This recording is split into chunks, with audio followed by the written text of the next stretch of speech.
Hello guys, नमस्ते सभी को। मैं आप लोग का भाई पूर्णागिरी। गाइस, अपना ब्लॉग्स पहुंच गए हैं नेपाली कुटी गांव हेल्प के लिए। पहुंच गए असम के शिवसागर डिस्ट्रिक्ट के नेपाली कुटी गांव पे।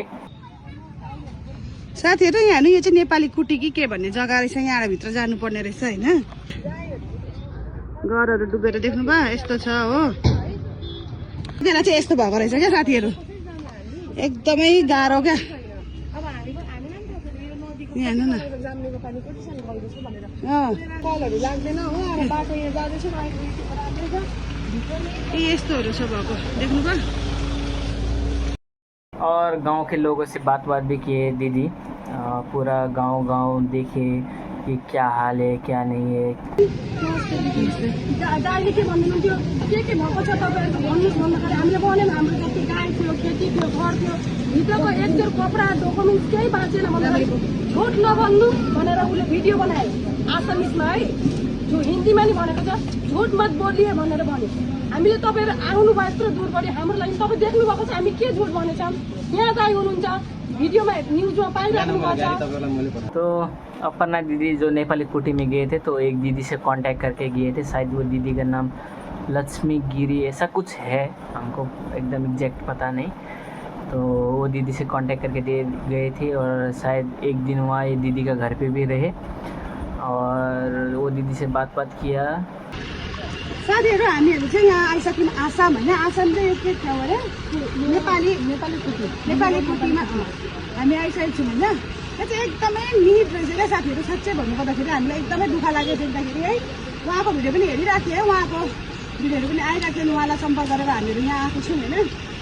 और पूरा सामान से भरा हुआ ट्रक भी पहुंच गया है असम का शिवसागर डिस्ट्रिक्ट नेपाली कुटी गांव पे।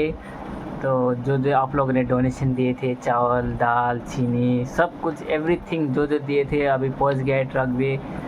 सबैजनालाई है फाइनली हाम्रो तपाईहरुले दिएको तपाईहरुको मेहनत तपाईहरुको मायाको चिनो है सिलगढी जहाँ दार्जिलिङ तराई डुवर्स जहाँबाट पनि आउनु भएको हाम्रो गोर्खे सन्तानको मायाको चिनो चाहिँ गाडीमा है हाम्रो भाइले आज भर्खरै लिएर आउनु भएको छ। तो अभी वहाँ पे फ़िलहाल कैसे रह रहे हैं वहाँ के लोग और गांव के हालात कैसे है तो आप देख सकते हो वीडियो में।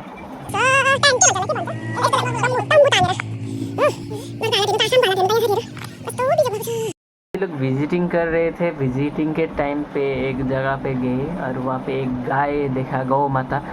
तो गौ माता ऐसी जगह पे फंसा हुआ था, मतलब मरा नहीं था, बचा हुआ ही था। वो 18 दिन से बिना खाना खाए वो एक जगह पे था। तो बाद में आदमी लोग देखे लेकिन उसको निकालने का ट्राई किया। वो 18 दिन का भूखा होने का वजह से उसके पास एनर्जी नहीं था तो वो निकल नहीं पाया। तो फिलहाल उन लोगों को पानी, वो गाय को पानी और घास दिया है। शायद अभी निकाल लेंगे कि अभी जो ये जब तक ये वीडियो आएगा तब तक तो निकाल चुके होंगे शायद से। यो गाई छ नि, यहाँ देखाउँछु ल हजुरहरुलाई। यो गाई चाहिँ 18 दिन चाहिँ जिउँदै भोकै बसेको हैन। 18 दिन भएर भोकै छ। अलि दाना परालहरु ल्याएर त्यहाँ हालिदिएको छन्। हजुर, उहाँहरु बहुतै खुसी हुनुहुन्छ अहिले।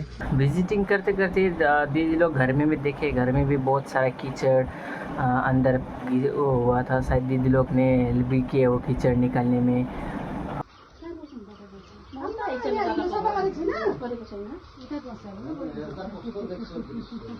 दादाको घरमा टाउन उता मार्केट साइडतिर यस्तो गिरीमा पनि यस्तो दुःख चाहिँ नभोगोस् है। कति मेहनतले किन्यो भएको गोदरेज होला है, कति मेहनतले बनाएको घर होला। यस्तो सिचुएसन भइरहेछ यहाँ है। र पनि तपाईहरु एउटा कमेन्ट के गर्नुहुन्छ भने नि, सालाहरुले पैसा उठाएर खान्छ कि दाल चामल खान्छ कि भन्नुहुन्छ है। हो, ठीक भन्यो। कलेक्सन गरेर चाहिँ हामी यहाँ आएको छौँ। कलेक्सन गरेर देखिहाल्ला कहाँ छौँ हामी। तपाईहरु घर बसेर भिडियो नबनाउनु होला। त्यो भिडियो बनाउनु भन्दा चाहिँ 100 रुपैयाँ चाहिँ दान गरिदिनु होला, त्यो काम लाग्छ। पक्रे त जाने। दीदी लोग ने पूरा वो राशन का ट्रक से वो सामान भी अनलोड किए।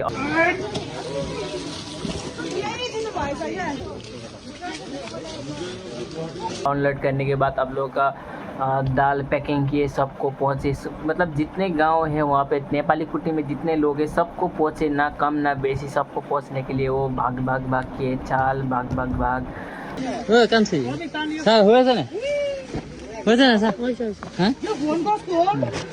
और आपका वो हम लोग का नेपाली में तो बोलता है भाड़ा डेगची भी वो फैमिली हिसाब से शायद दिए कि कितने को कितना ज़रूरत है उतने वो हिसाब से दिए सबको।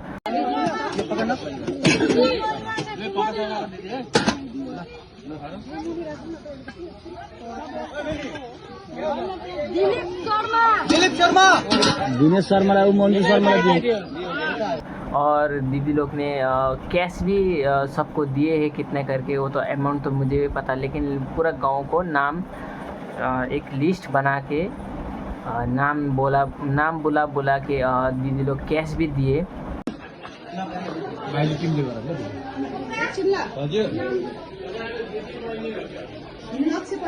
लक्ष्य प्रधान,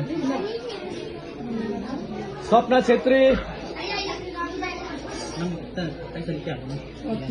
पेट लेख्नु पर्छ नि।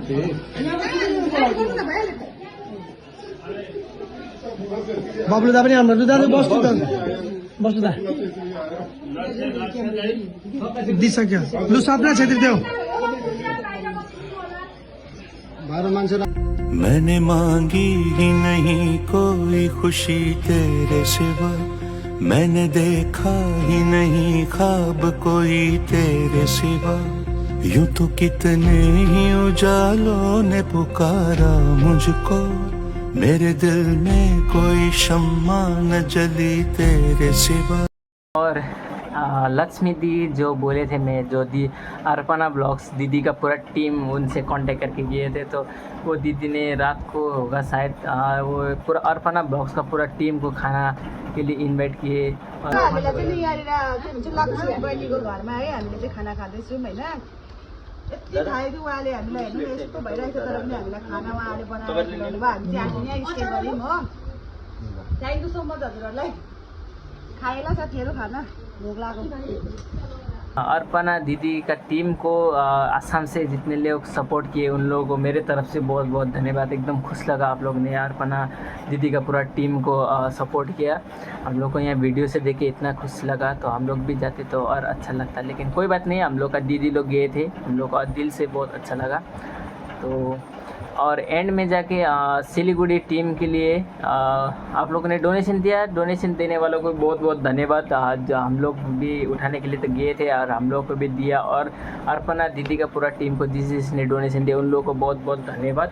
तो इसी टॉपिक में वहाँ का एक भैया ने आज पूरा सिलीगुड़ी टीम को क्या बोले आप इस वीडियो में देख सकते हो।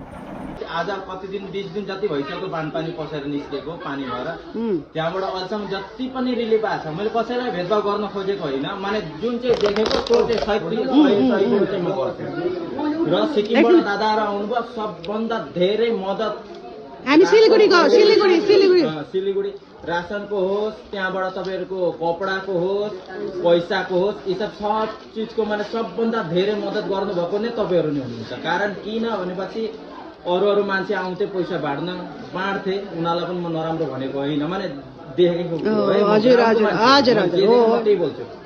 त्यहाँबाट उनीहरू आउनुहुन्थ्यो, गाउँमा पैसा बाँड्नुहुन्थ्यो, जानुहुन्थ्यो। तपाईँहरूले रासन पनि ल्याएर दिनुभयो, कपडा पनि दिनुभयो, चप्पल पनि दिनुभयो, भाँडाकुँडा पनि दिनुभएको छ, नानीको पढ्ने लेखालेखी गर्ने किताब पनि दिनुभएको छ, साथमा मेडिसिनहरू पनि तपाईँहरूले ल्याएर दिनुभएको छ, एकदम बनाएर पेकिङ। त्यो चाहिँ देखेर खुबै खुसी लागेर अहिलेसम्म हाम्रो यो जग्गामा आएर माने सबभन्दा धेरै मद्दत गर्यो भनेको नि सिलीगुडीबाट तपाईँहरूले नै हो। एकदम धेरै धेरै धन्यवाद हजुरलाई है। हजुर एकदमै थ्याङ्क यू। खुसी लागेको छ। खुसी लागेको छ हजुर एकदम थ्याङ्क यू।